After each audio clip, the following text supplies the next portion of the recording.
Yo, what's going on, guys? Scarlet Eye Kurtza here, back bringing you guys another video, and today we'll be discussing none other than One Piece chapter 998. And yes, I'm excited to talk about the chapter. It was really good. Great setup chapter. You know, we got some matchups, we got some devil fruit reveals, so it was good. I'm going to save my score for the end of the video, but shout out to the One Piece community.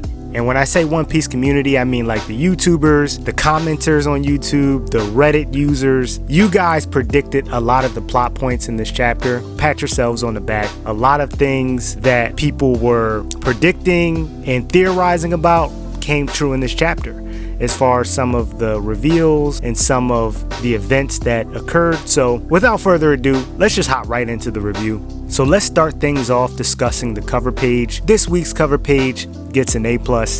You guys don't know this yet, but Enel is one of my favorite villains in the series. So just to see him again, even though this is a fan request cover story, it's pretty cool. So just off the strength, I have to give this an A+. So the chapter is already starting off on a good note. But let's get into the meat and potatoes of the actual chapter. So like many people predicted, we have Marco and we have Chapaimon. And he uses his flame to kind of melt the ice off of Chopper, and Chopper kind of realizes he's not on fire. So like I said earlier, this is one of the things that many people predicted would happen, that Marco would use his flames to kind of subdue the virus from spreading, or people turning into ice, or being frozen, I should say. So we're seeing that. So now Chapaimon, he has the antidote. So he's trying to administer the antidote to those people who need it. So, you know, they're devising the plan. So meanwhile, another thing people predicted is that Marco would fly Zoro to the roof. So we see in this chapter, it's pretty much confirmed that Marco will fly Zoro, and it looks like Robin and Brook to the roof. I'm curious to see what role Robin and Brook will play in all of this. I can see them being sort of like support. You know, Robin has some unique abilities, so does Brook. I feel like they'll contribute in some way, maybe minor, but it's cool to see that they're going with Zoro and Marco to the roof. Meanwhile, Apoo.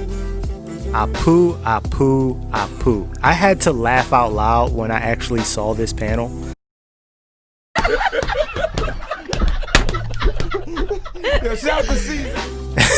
So Apoo apparently did not get one-shotted, but he still takes an L in this chapter, and that's because as soon as he gets up from getting cut by Zoro, Drake comes in and literally chews him up and spits him out, and it's the funniest thing. It's like, I'm not a fan of Apoo, but there are Apoo fans out there, and if you're a fan of Apoo, let me know how you feel in the comment section. But right now, man, he's looking pretty cooked. So moving on, we see Luffy and Jinbei, and we see Jinbei putting in work. Fishman karate, let's go.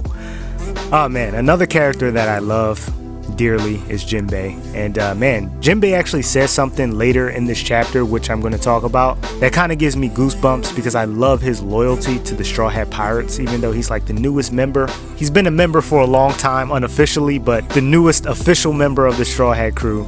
I love him, man. Luffy says something pretty interesting about his observation haki. He basically said his observation haki needs work. I don't know what to make of that comment, and maybe I'm thinking about it too much, but I feel like it's foreshadowing something. I don't know, but we'll see what he says once the official translation comes out. So at this point in the chapter, this is where things start to get really spicy. We cut over to Frankie, and Frankie is just unleashing on Sasaki and his crew, just a barrage of like explosives. And we finally get to see Sasaki's devil fruit ability, which is a triceratops, which is a pretty cool design. I have to give the design, I want to give it 2 thumbs up. I like the design. I think it's pretty cool. People kind of predicted it, so pat on the back to the One Piece community. You guys are pretty on point. So next we see Sanji, Sangoro, and his reaction was super hilarious. But before I discuss that, I have to talk about Black Maria and her devil fruit reveal, which was a spider. Again, many people called it, so pat on the back. Just continuously, guys, pat yourselves on the back. I mean it. She actually had my least favorite design of all of the reveals in this chapter.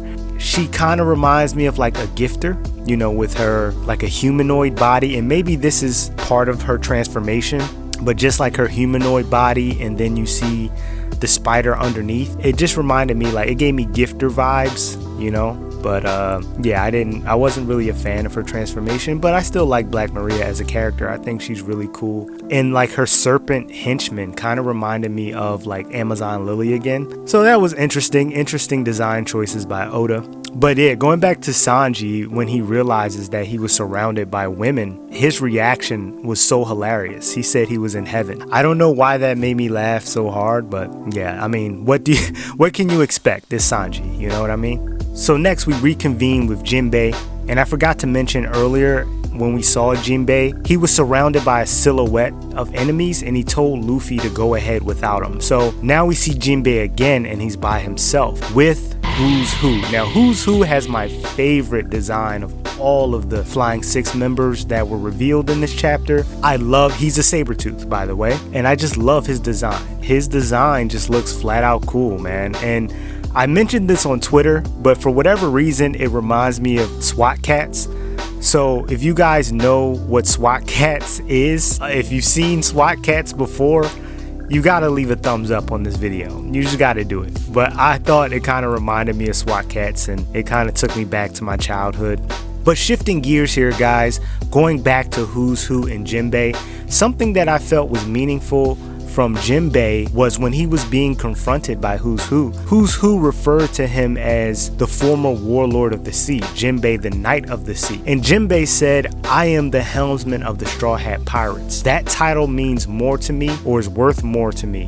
And I just thought that was so cool from Jinbei, because I think that encapsulates his character, you know, in the loyalty that he has for Luffy and the Straw Hat Pirate. And, you know, we know Jinbei was always loyal, you know, with the Sun Pirates, you know, even to Big Mom. He could have been a coward, right? And he could have left Big Mom's crew without saying anything and joined the Straw Hat Pirates. But no, he confronted Big Mom and told her that he was leaving her crew and becoming a member of the Straw Hat Pirates. And she asked him, stay or life? And he said life, as he graciously put the sake cup in front of her as to make amends.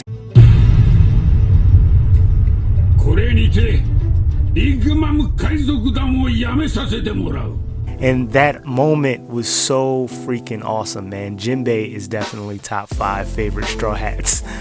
He's just so goddamn cool, man. I love Jinbei.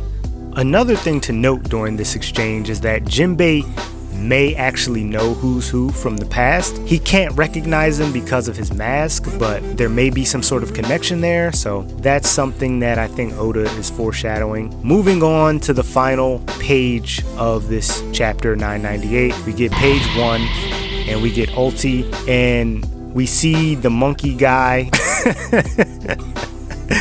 laying there looking pretty bad. So you know, RIP monkey guy. And page 1 and Ulti, they're looking for Nami, Usopp, and Tama. So I feel like someone's going to intervene in that fight. I'm not sure who yet, but we'll see. And last but not least, we see Momonosuke and Yamato together in this room, the inside of the dome storeroom. And we see this huge statue of a dragon. Apparently, this statue of the dragon used to be placed at the entrance of the island of Onigashima. The dragon itself is defeated, and we find out that this dragon was destroyed, and the person who destroyed this dragon was none other than Ace. So that was interesting, an interesting way to end the chapter. I'm not sure what this means, but at least now we know it is confirmed why Ace was on Wano and he wanted to kill Kaido. So I'm excited to see what his backstory will be. Obviously, he did not succeed in killing Kaido. I believe in the next chapter we may get to see some backstory, or even during chapter 1000 we could get some backstory on what his encounter was. Obviously, he has a good relationship with Yamato. You know, I think that's going to bring her and Luffy closer. So all of the Yamato for Straw Hat people, this is a good sign for you guys.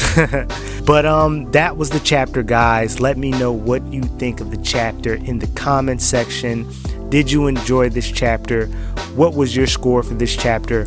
My score for this chapter is a 8 out of 10. I don't think it was a perfect chapter because it was a setup chapter, but it was a great setup chapter with a lot of action, a lot of excitement. So I am so ready for chapter 999, and I'm so ready for chapter 1000. So like I said, guys, please like, comment, and subscribe. Let me know how you feel about this chapter. And until then, I will see you for the next video. You guys take care, be safe. Thanks again for watching.